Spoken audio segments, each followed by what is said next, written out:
There was even a moment where you kind of dropped to your knees for a second and launched right back and put Hooker on the rope, so to speak. Just talk me through the chaos of that. And obviously, a game plan kind of goes out the window in a scenario like that. Or correct me if I'm wrong.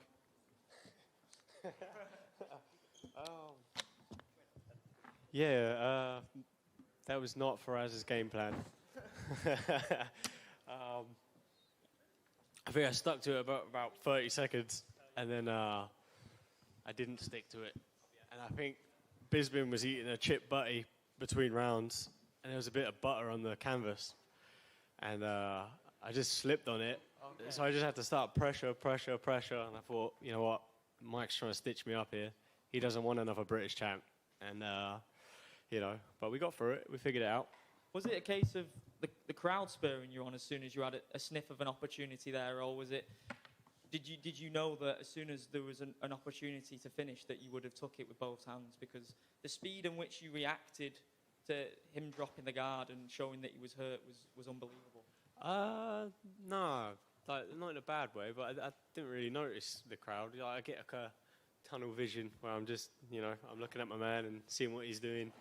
And, I don't really usually react in emotion, but I saw the opportunity, so I took it. Congratulations on the win. Thanks, Arnold, how you doing, mate? Okay. First of all, congratulations on your win. But I was like to say, your last 4 fights, you've had some solid, gruelling, to decision sort of fights. How does it feel to come in the UK now and get a finish like that in front of all these people? Yeah, it's huge. To be honest, I know I'm a finisher. I'm a decision guy, really. But I'm pretending now. But I've got the power in my hands. All my coaches tell me I hit hard. I put people down with body shots this sparring. It just doesn't come out in the fight. I think the kind of style of opponents I've fought haven't allowed me to fight that way. Nearly had it in the last fight, but then I broke my baby hands, and that didn't happen. No disrespect to any of your previous opponents, but Dan Hooker maybe the toughest test, and it shows that you've gone away and changed something. And you finished one of the best guys in the division straight away. Yeah, I always said the better guys I fight, the better I'm going to show up. So he's the best guy I fought. He's the most dangerous guy by a country mile. Physically, his skill set, he's as long as anything, and I'd show my best there. And one more thing from me. I see you obviously train at a few different gyms as well, different experience. I actually seen you training in a good friend of mine at Team Underground, Thomas Paul, deaf guy. He's actually one of my fighters, which was fantastic to see you fight training with him as well. How important is it to get around these different gyms and mix it up? Yeah, of course, man. It's always important to travel around, get out your comfort zones, work with people you're not used to working with, and this camp I sort of had that opportunity to work with people I'm not familiar with, and it sort of made me look at things a little bit different. Thank you very much, and also thank you from Thomas Paul as well. I know he'd be saying thank you for helping him as well. Thank you. Arnold, just over here. Who's that? You know who it is, man. Good to see you, mate. Good to see you too, Arnold. I'm sure it was harder in there, but was that easier than you expected? No, definitely wasn't easy. It was months of driving up and down the country, killing myself training, having anxiety, thinking all these stupid things and trying to drown those thoughts out of my hard work. And it definitely wasn't easy.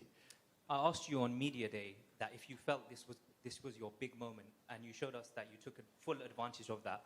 So how does that make you feel now? Yeah, I feel like I seized it with both hands and sort of did what I know I'm capable of.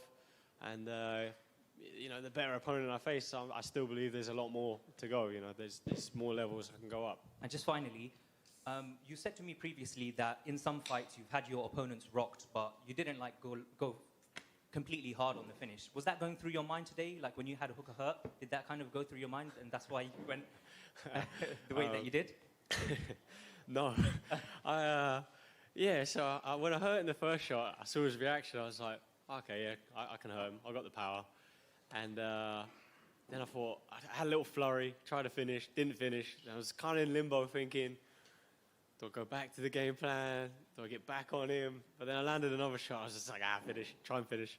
I just want to say congratulations, Arnold. I'm so happy for you, and enjoy those meal deals. Thank you, buddy. Arnold, just to the back here.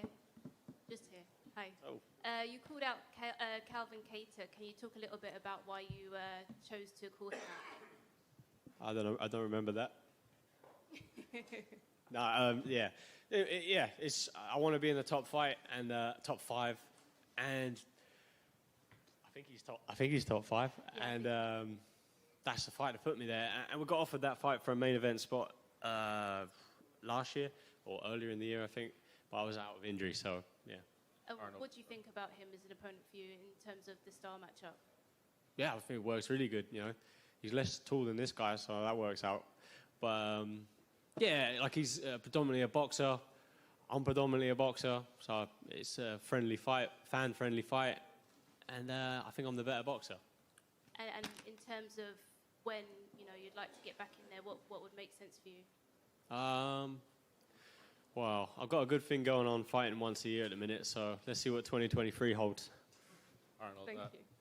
on that tip, Calvin's manager told one of our reporters that he's very interested in that fight with you, and they'd like to do it in June. So, do you think that would work for you? Yeah, that could.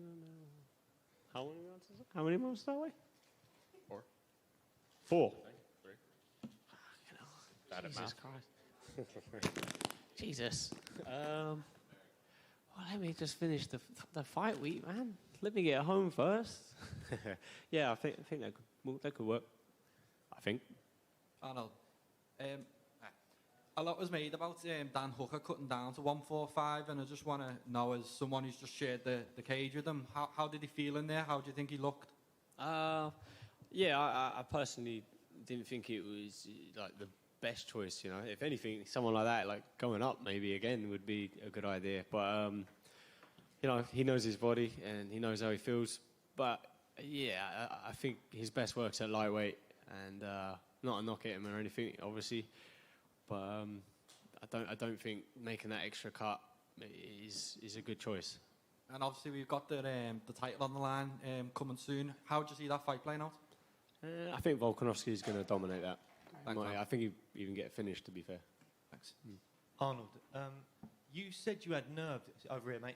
Yes. You said you had nerves coming into the fight. How do you combat those nerves and put on a performance like that? Yeah, to be honest, I always have nerves, but I try and play it pretty cool.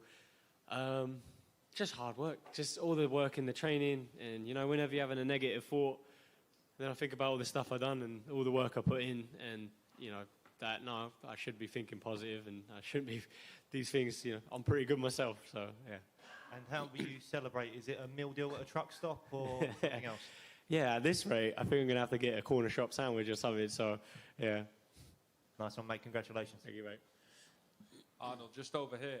Talk to me about the state of British MMA. This is a massive night. It probably couldn't have gone any better for the British fighters as a whole.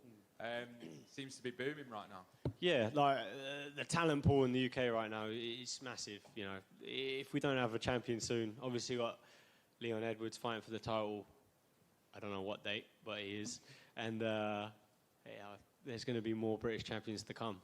I mean, you're on a massive winning run now as well. Do you see that British fighters need to do extra work to get that title shot? I mean, what's your thoughts on Brits being a little bit underplayed in that sense? Nah, to be honest, it's half and half. If you've got a funny accent, you'll get pushed. If you talk like a Suffolk farmer like me, you won't get pushed. Anyone in particular with a funny accent there that you're referring to? No one. Oh, congratulations, mate. Cheers, mate. Cool.